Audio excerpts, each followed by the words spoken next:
Donc voilà, un ami à lui, il avait dit, viens voir, il y a plein de diamants ici, ok. Et il avait donné sa fortune pour exploiter. Finalement, elle est stérile et l'ami en question a disparu corps et bien. Apparemment, il s'est enfui. Donc Sarah n'a plus du tout d'argent. Et elle est orpheline avec personne au monde. Alors là, franchement, Mademoiselle Mangin, très en colère, elle dit, comment ça, en fait, c'est une pauvre orpheline qui lui reste sur les bras. Donc tout ce qu'ils peuvent faire, c'est revendre ses affaires pour rembourser un peu de choses. Et tout ce qu'elle peut la droit de garder, c'est Émilie. Il renvoie aussi Peter et puis sa femme de chambre, parce qu'elle était sa seule à avoir une femme de chambre.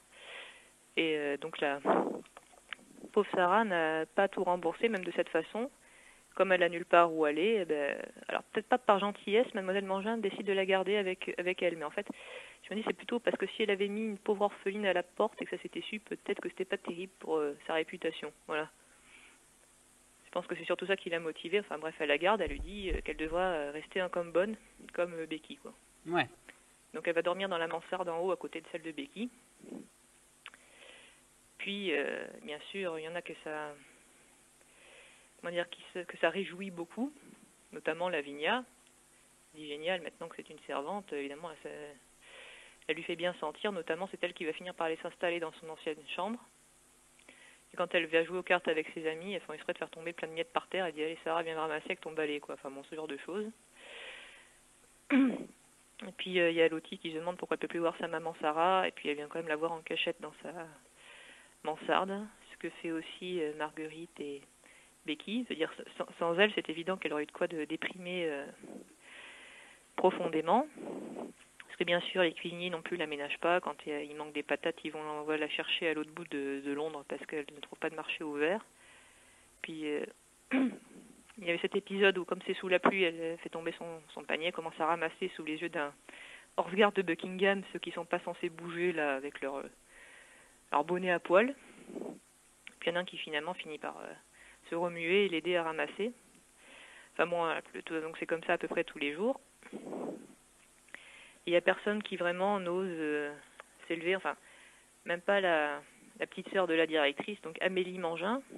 Elle est beaucoup plus gentille, mais elle n'ose pas dire ouvertement qu'elle ne devrait pas exploiter Sarah de cette façon-là, mais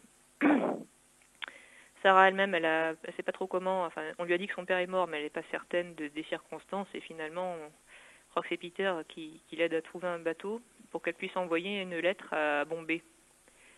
Mais évidemment, le courrier circulait en plusieurs mois à l'époque, donc on se doute bien qu'elle n'aura pas de réponse avant longtemps. Donc elle reste comme ça dans sa mansarde et un beau jour, il y a un nouveau voisin qui vient s'installer à côté. C'est un monsieur apparemment qui est malade, qui reste cloué dans un fauteuil roulant, mais qui a un serviteur indien, donc on devine qu'il a habité aux Indes aussi. Il a même un petit singe qui vient de là-bas. Et c'est en rattrapant le petit singe en question qu'il y a son lascar. Enfin, quand je dis un lascar, c'est pas une insulte. En fait, à l'époque, c'était le serviteur indien. Ah ouais, on appelle ça des lascars. Ça s'appelle des lascars. C'était la minute culturelle, alors j'ai appris quelque chose. Et donc le lascar vient chercher, Ramdas vient chercher donc le petit singe qui s'est échappé dans la mansarde de Sarah. Il voit que c'est une petite fille qui dort de façon assez misérable, il n'y a pas de feu, il n'y a pas de drap dans son lit, il n'y a rien du tout. Donc il vient raconter ça à son maître, et son maître, comme il est très riche, il dit mais on va s'amuser un peu. En gros, il suggère de rassembler des meubles et puis manger et des vêtements dans la mansarde. En gros, c'est bien meublé, il y a Becky et Sarah qui n'ont plus froid, qui n'ont plus faim. Évidemment, elles n'en disent rien. Et là, vous vous souvenez peut-être que dans l'animé, Mademoiselle Mangin finit par s'en apercevoir. Et du coup, elle envoie Sarah dormir à l'étable. En fait, on va dire, c'est rallongé. L'animé a rajouté beaucoup de choses parce que c'était 46 épisodes, donc ça tenait pas à l'intégralité du roman. En réalité, elle n'est pas découverte dans le roman. Donc voilà. Enfin, du coup, c'est fait partie des trucs absolument dramatiques. On ne voit pas non plus dans le roman Sarah qui tombe malade. Ça aussi, c'était assez effrayant. Ou alors qui est renvoyée temporairement, si vous rappelez-vous aussi, et qui doit aller vendre des allumettes. Ah oui, la petite fille aux allumettes. Exactement, ouais. Voilà. Ça, c'est des choses qu'ils ont dû ajouter. Et du coup, ça a pas mal contribué à rendre l'animé. On a souvent dit que c'était le plus triste avec Rémi sans famille. Enfin, voilà. Tout le monde dit que c'est celui qui l'a fait le plus pleurer. Enfin là, si tout le monde pleure, je vais vous rassurer. Parce que justement, un peu après qu'elle soit rentrée, après l'épisode des allumettes, retournée au pensionnat, Il y a Mademoiselle Mangin qui reçoit un paquet avec une robe pour Sarah qui est envoyée par le voisin. Alors là, elle commence à se poser des questions. On se dit, bon, il y a quelqu'un qui la protège, là, de haut placé. Il faut mieux éviter de trop la brutaliser. Donc, elle lui permet de retourner en cours. Et ensuite, il y a la réponse de Bombay qui arrive en même temps que Sarah va ramener le petit singe qui s'est encore échappé chez le voisin. Et là, c'est une belle coïncidence. On apprend que Monsieur Carmichel, qui était employé par ce voisin, était en train en fait de...